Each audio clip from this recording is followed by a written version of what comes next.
I don't know what it is about Ripple, but there's something about it that makes people excited or freaked out or both or a little of everything. I mean, and you know, in 2017, the price of XRP was up, what, 32,000%. And you know, there are reports that said that that made you and other executives there billionaires, Brad. And is that right? Is that normal? Did that blow your mind? I mean, is it true? What's the bottom line there? Maybe we have a chart. We have a chart of that. We have a price chart of XRP that we can pull up. We can pull it up. You know, I'll tell you the exact same thing I tell people inside the company.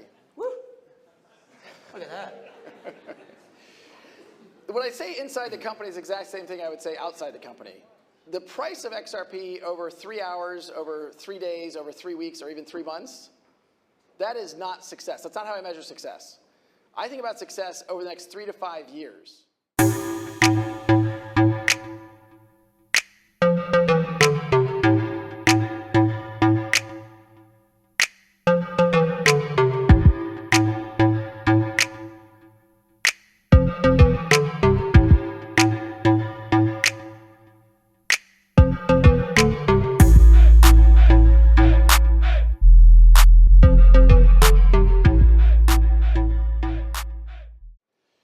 The problem we talk about, these pre-funded accounts, the liquidity that the Bank of Andy wants to park at other banks, there's over $20 trillion parked in pre-funded accounts around the world. This is dormant capital. We're solving a problem measured in the trillions of dollars, and if we can activate that asset, if we can make global commerce more efficient, there's an opportunity to drive a lot of velocity, a lot of demand, and a lot of volume across XRP. We are just at the starting line. I also said, you know, look, I think we've taken the first few steps of a marathon, but what I can also say is we've crossed the starting line of that marathon, and really no other companies in this space have.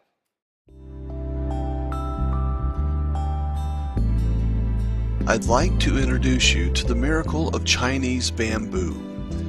It all begins with a seed, and with the vision of someone willing to wait. A Chinese farmer, usually struggling to survive and provide for his family, plants the seed and sets his hope and vision on all it will provide when it towers 90 feet above his head. With a heart toward the future, he digs hole after hole, plants the seeds, then begins their care. Day after day, he carries water to the spots he has marked. And because it's human nature to want to see results, he carefully inspects the spots every day. Nothing. Knowing he has to feed his family, he plants other crops, carefully sown around the spots that contain the real hope for his future. He continues to water them every day, feeding them carefully and watching. Nothing. The other crops sprout within weeks, providing nourishment for his family within months, but provide nothing for the future. These crops will not make his dreams come true. They will simply provide for the present. The Chinese bamboo seeds contain all his hopes, his dreams. A whole year goes by. Nothing. He continues to haul water. He stares endlessly at the spots but sees nothing but barren ground. His hopes, his dreams seem so very far away. There is no evidence of life. Has the seed rotted? Has it died before it ever had a chance to grow? Another year goes by. Nothing. His neighbors, those who don't know and believe in the miracle of the Chinese bamboo, laugh at him. They mock his vision for the future. They look on with scorn as he hauls buckets of water to the spots. He begins to question himself. Will it ever grow? Is he pouring water and his life's energy into something that will reap no reward for him? Another year goes by.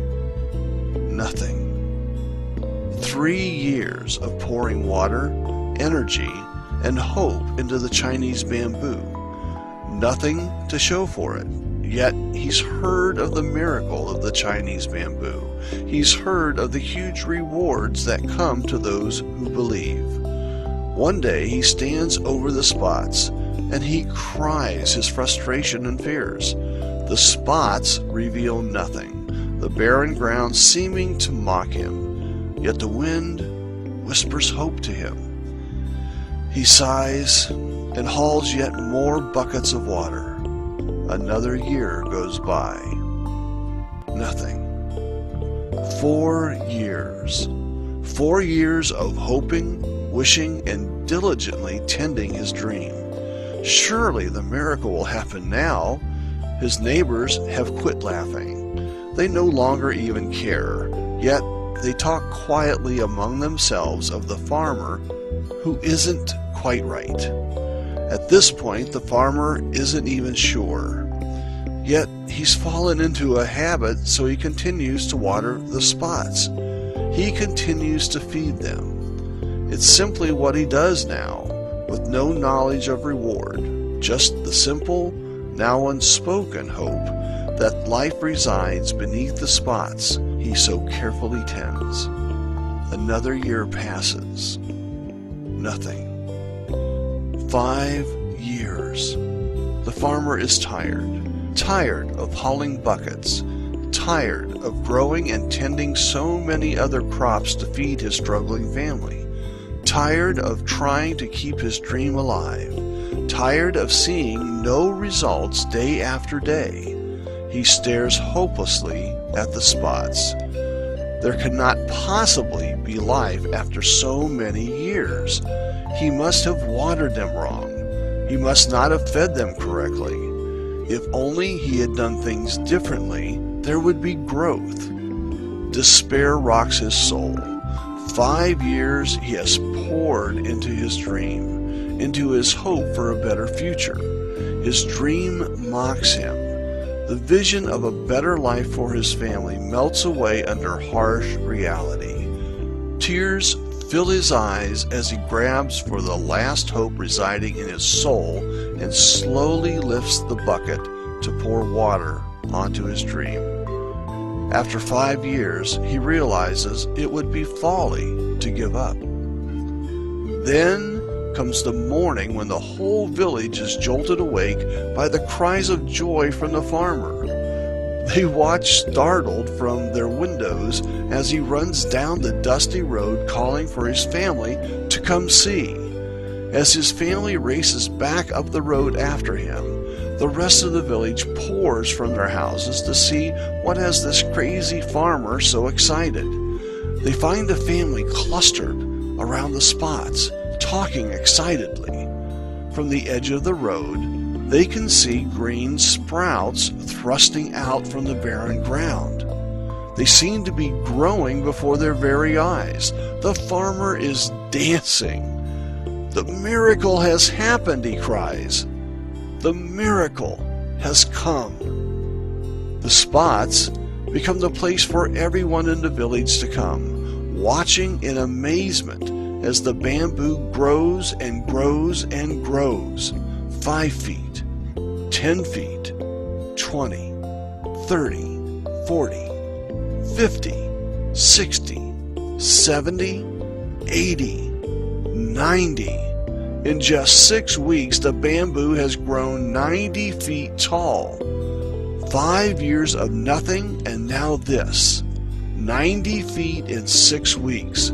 It is truly a miracle. The farmer stands to the side. He is aware all his dreams have come true. The harvest of the bamboo will provide all he dreamed of for his family. The bamboo that will replace what is harvested, springing forth from the deep roots forming during the last 5 years, will provide for generations to come. He also realizes the lessons he has learned are far more valuable. He learned to plant a dream. He learned to do the daily things that would make it a reality. He learned to ignore those who said it couldn't happen. He learned to push past his own fear and doubt and keep taking action. He learned to have faith when there was no reason to have faith. Now he smiles every time he walks through the village. Everyone is hauling buckets of water to their own spots. Gazing over at his towering 90 feet tall bamboo, they know what can happen because of him. Because of his willingness to blaze the trail and make his dream come true. What about you? What are you willing to do to make your dreams come true? How long are you willing to work? How long are you willing to take action? How long are you willing to push past your fear and doubt? How much faith and belief are you willing to have? I hope your answer is one that will help you achieve all you dream of in life. As you continue to dream, do so knowing that someone believes in you enough to send you this movie. Someone believes in you enough to make sure you understand the miracle of Chinese bamboo, because they believe you can create miracles in your life.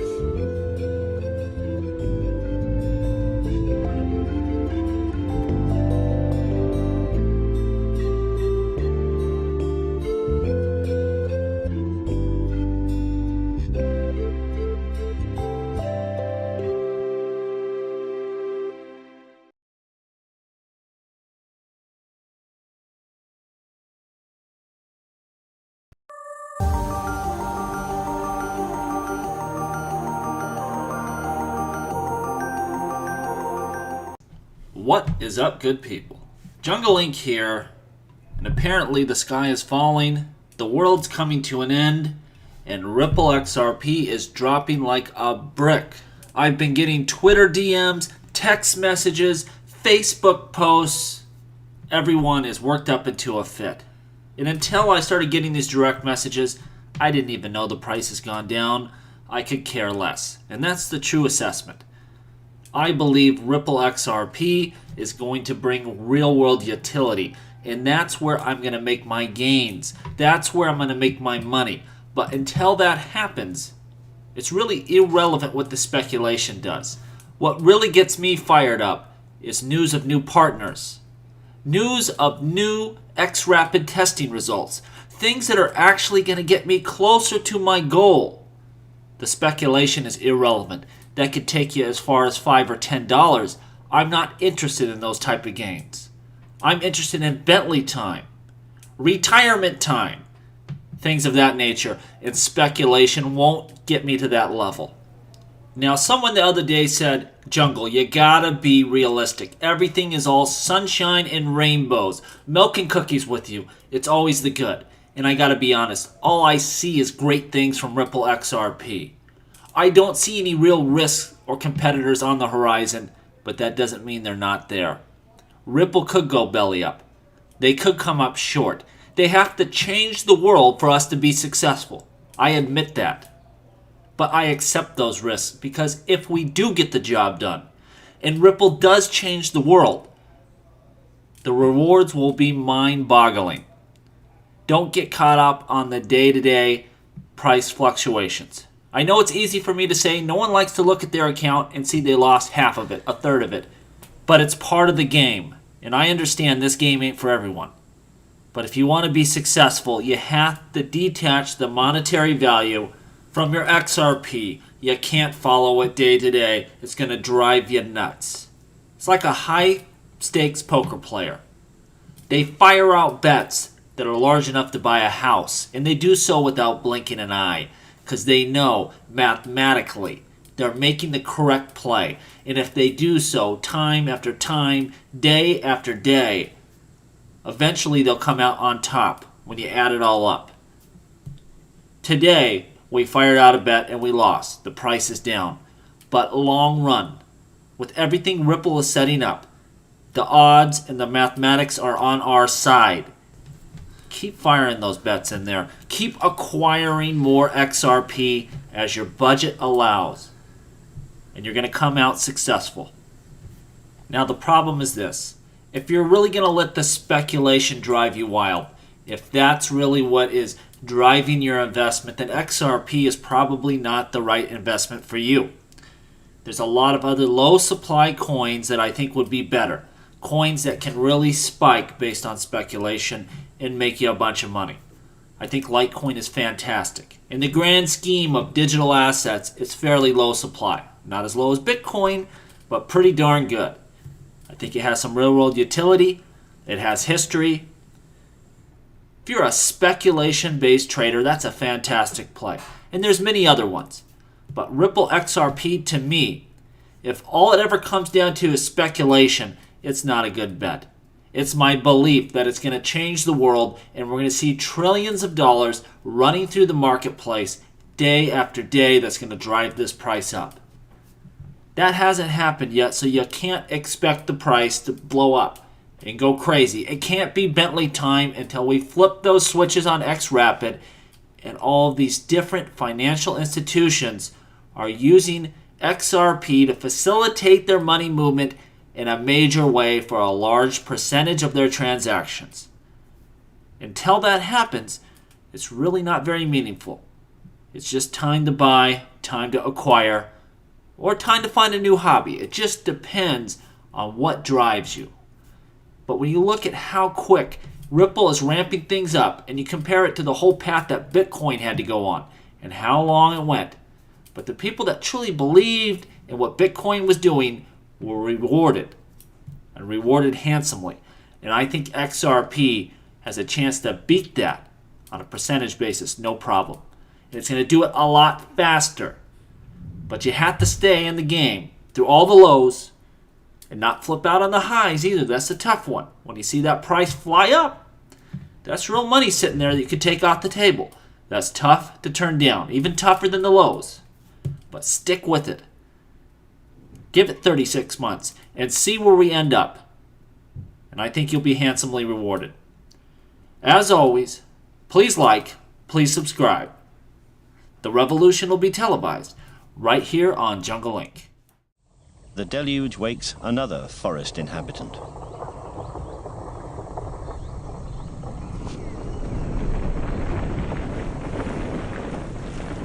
This one is particularly astounding in its vigor.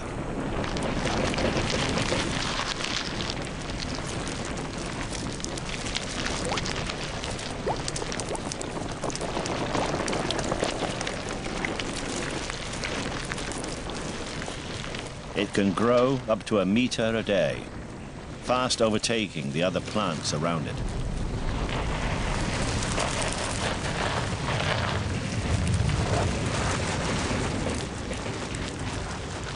The taller it grows, the faster its growth rate, so that in a matter of days it towers above the undergrowth and continues reaching for the sky. Not bad for what is essentially a grass.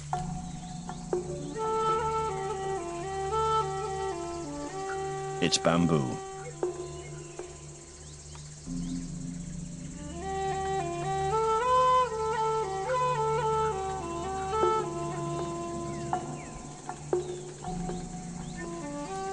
Given the chance, bamboo will create immense forests, dominating entire areas. Bamboo forests occur across southwest China all the way to Shanghai. But probably the highest diversity of bamboos in the world is found on the hills and valleys of Yunnan. That's a good starting summary. You know, at its core, I usually describe Ripple as an enterprise software company selling solutions to financial institutions, banks, payment providers. Part of that technology is a blockchain-based solution. We use a digital asset called XRP to facilitate liquidity.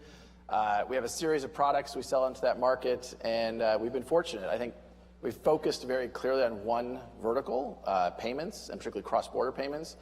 I think from that focus, we have been able to generate a lot of traction. We have over 100 banks that we're working with around the world, and we're excited about how it's going. And what about the XRP? Because you've often said it's integral to the plan. Banks are going to use it. Western Union's going to use it. And yet, there's been some reports that this stuff it's the third most valuable cryptocurrency out there, but is there really a real-world use for it? So one of the things I will start by saying, I think it's really important to understand the distinction between what Ripple is as a company and XRP is as an open source decentralized technology. And I think a lot of people conflate those. In fact, people have accused us of intentionally conflating them, and then we'll call them and say, no, please correct your story to separate. They're like, no, people don't understand the difference. Like, no, let's be clear. Ripple is different than XRP. We use XRP we build tech solutions on top of it. The primary product that we use today is called XRapid. And the way banks work today, if you're the bank of Jeff and I'm the bank of Brad, if we have a bilateral relationship and I've pre-funded dollars and I have, let's say, pesos, then we can settle using a product we have called XCurrent, and that's fiat to fiat. If we don't have that relationship, either I have to spend months to set that up, and then I have the capital costs of having dormant capital parked there. I've got the compliance costs of monitoring, is the bank of Jeff a legitimate, ongoing trusted bank? Certainly it is. Always. Or you can fund real-time liquidity. And what that looks like, and we've talked a lot about our results from XRapid. We've tried to be very transparent about its early days. We certainly acknowledge that we're on kind of mile 1 of a 26-mile race. But we also think we're really the only people that have passed the starting line. Like, we have real production use of our products, and we're seeing real savings from the customers that have used XRapid. Let's drill down on it a bit. Who exactly is going to use it? So it seems big banks, like a bank, Chase wants to deal with a bank in London to move pounds and dollars around. No need for XRapid. You're talking about the more sort of far-flung places where they might not have a correspondent bank or they don't hold the local currency, so they're going to use this stuff instead? Yeah. So give me a specific example of who's going to use it. So one of the things we've always said is I don't think banks will be the first customers. We've talked about payment providers, and so we have run pilots out there with the MoneyGrams, Western Unions, Mercury FX, Qualix, a couple of others, and those are payment providers that have massive treasury operations. Using one random example, you have a payment provider that has hundreds of millions of dollars of negative working capital because they've taken their dollars or their pesos and they've pre-funded and they've pre-funded the account, so they go into Mexico. Once a week, let's say, they'll wire $10 million to Mexico and then debit along the way. Now, sometimes they overfund, sometimes they underfund. The ability to have real-time liquidity is transformational. The global pre-funded, what are called Nostra-Vostra relationships, it represents something on the order of magnitude $10 trillion. If we can make that more efficient and more useful, we can actually accelerate the engine of commerce kind of on a global basis. Ripple, from its earliest days, has talked about how do we enable an internet of value, and really enabling payments to work move the way information moves today. And I think that's pretty dramatic. So drilling in, we've seen pilots with, I think, 6 different payment providers. I have publicly said we expect this year for at least one bank to use XRP in their payment flows, to use XRapid. Are you sticking to that this year? We'll see. 100%. Okay.